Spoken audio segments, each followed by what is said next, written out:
Lep pozdrav, dragi mladi.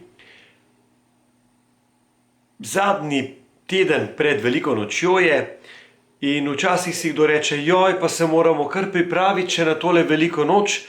Jaz bi pa rekel, niti ne tako pripraviti, kot fajn je, da smo pripravljeni sprejeti 5 daril, ki nam jih Jezus v tem tednu želi podariti. Prvi, na veliki četrtek. Na veliki četrtek je Jezus pri sveti maši naredil tako, da je zavedno z nami ostal v svetem obhajilu.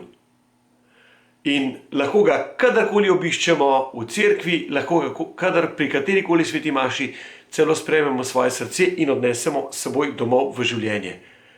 Če to ni veliko darilo. Drugo darilo, ki nam ga želi dati, je veliki petek, ko nam Jezus pokaže, da prava ljubezen ni v tem, kaj bom dobil, ampak je v tem, kaj bom dal. Prava ljubezen ne jemlje, ampak daje. Tretje darilo, ki nam ga Jezus želi dati v tem tednu, je velika sobota. Dopoldne vemo, gremo obiskat Jezusa v Božjem grobu. S tem nas Jezus spodbuja.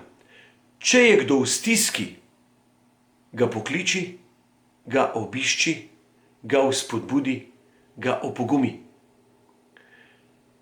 Isti dan, torej na veliko soboto popoldne, pa ponavadi prinesemo blagosloviti že velikonočne jedi. Jezus nas tukaj želi spomniti na četrto stvar, ki jo želi, da jo delamo v življenju. In to je, da se zavedamo. Kdor se trudi, slej ko prej obrodi sadove.